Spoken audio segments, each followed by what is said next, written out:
সব রাজনৈতিক দলই কিন্তু নির্বাচনের একটা সুনির্দিষ্ট রোডম্যাপ চেয়েছে।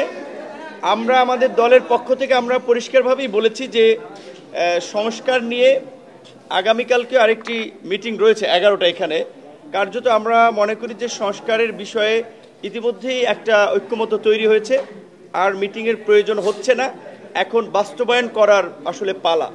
বাস্তবায়নের ক্ষেত্রে আমরা যেটা মনে করি যে কিছু কিছু সংস্কার অধ্যাদেশের মাধ্যমে বাস্তবায়ন করা যাবে, কিছু কিছু সংস্কার বাস্তবায়নের ক্ষেত্রে সংবিধানের পরিবর্তন প্রয়োজন হবে, সেটার জন্য নিশ্চয়ই একটা পার্লামেন্ট লাগবে, এবং কিছু কিছু সংস্কার চাইলে এখনই বিভিন্ন মন্ত্রণালয় তাদের নিজস্ব ব্যবস্থাপনায় কিছু আইন অধ্যাদেশের মাধ্যমে বাস্তবায়ন করতে পারে। তবে যেহেতু বাংলাদেশের 50 বছরের ইতিহাসে আমরা এইটাকে আমাদের একটা ঐতিহাসিক প্রেক্ষাপট হিসেবে আমরা মনে করি, সেজন্য আমরা বলেছি যে এই ঐতিহাসিক প্রেক্ষাপটে রাষ্ট্রের সংস্কারগুলোতে যে আমরা এতগুলো রাজনৈতিক দল এবং নাগরিকরা ঐক্যমত পোষণ করছি, এইটাকে জুলাই সনদ না বলে বরঞ্চ একেবারে এটাকে একটা জাতীয় সনদ হিসেবে আমরা গ্রহণ করে একটা গণভোটের মাধ্যমে এর একটা গণভিত্তি দিতে পারি।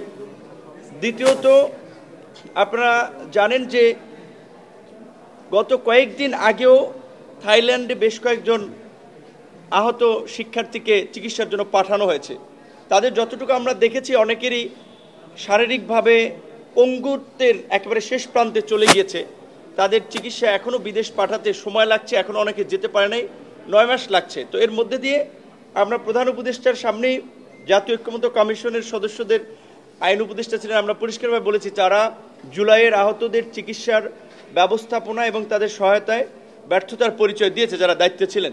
সুতরাং এইটা সেনাবাহিনীর কাছে দিলে ম্যানেজমেন্টটা ভালো হবে। সরকারের প্রতি শুরুর দিকে যে একটা অভূতপূর্ব সমর্থন ছিল, সব রাজনৈতিক দলের একটা সহযোগিতা করার মনোভাব ছিল, সরকারের বেশ কিছু উপদেষ্টার বেশ কিছু কর্মকাণ্ড, রাজনৈতিক মন্তব্য সরকারের সাথে রাজনৈতিক দলগুলোর একটা দূরত্ব তৈরি করেছে, একটা সন্দেহ সংশয়ের সৃষ্টি করেছে। আমরা সেই সমস্ত উপদেষ্টাদেরকে অপসারণ করে উপদেষ্টা পরিষদ পুনর্গঠনের আমরা দাবি জানিয়েছি। একই সাথে আমরা এটাও বলেছি অতীতের ঘটনা টেনে, যে আপনারা জানেন যে 2023 সালের 28 অক্টোবর বিরোধী দলের আন্দোলন সংগ্রামের পর 24 সালে যে নির্বাচন হয়েছিল, সেই নির্বাচন সম্পন্ন করার জন্য তৎকালীন ফ্যাসিস্ট সরকার এবং তার দোসররা প্রায় 32,000 বিরোধী দলের নেতাকর্মীকে গ্রেপ্তার করেছে।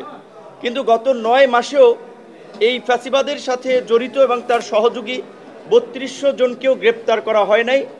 বরঞ্চ আমরা দেখেছি যে শেখ হাসিনার গত 16 বছরের গুম, খুন, লুটপাট এবং দুর্নীতির অন্যতম সহযোগী জাতীয় পার্টির যে আস্ফালন, আমরা এই বিষয়ে ব্যবস্থা নেওয়ার জন্য আমরা প্রধান উপদেষ্টার কাছে আমরা বলেছি। একই সাথে যেহেতু নির্বাচন নিয়ে রাজনৈতিক দলগুলো বলছে দ্রুত সময়, প্রধান উপদেষ্টা বলছে ডিসেম্বর থেকে জানুয়ারি, আমরা বলেছি যে ডিসেম্বরে হলে ভালো, ডিসেম্বরের আগে কেন নয়, ডিসেম্বরের আগেও ইলেকশন হতে পারে। সামগ্রিকভাবে আমরা সহ সব দলই নির্বাচনের একটা সুনির্দিষ্ট দিন, তারিখ কিংবা মাস, এই সময়টা প্রধান উপদেষ্টার কাছে আমরা জানতে চেয়েছি। তিনি নির্বাচনের বিষয়ে ওইভাবে আসলে এই বক্তব্য মোটা দাগে সব রাজনৈতিক দলই বলেছে, এবং জাপানে যে নিকি এশিয়া ফোরামে যে একটা বক্তব্য এসেছিল, শুধুমাত্র একটি দল নির্বাচনের ডিসেম্বরে চেয়েছে, এই বক্তব্যটি যে সঠিক নয় সেটা ওখানে বলেছে অনেক দলই। তো নির্বাচন পত্রপত্রিকা 54টি দল, এবং আজকেরও আই থিঙ্ক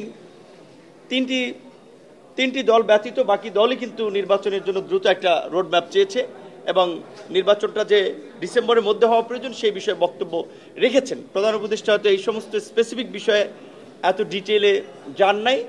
তিনি এই যে একটা ঐক্য তৈরি হয়েছিল সরকার গঠনের শুরুতে, ঐক্যমতের ভিত্তিতেই সংস্কার করতে চান এবং নির্বাচনও দিতে চান, সেটি আমাদেরকে জানিয়েছেন।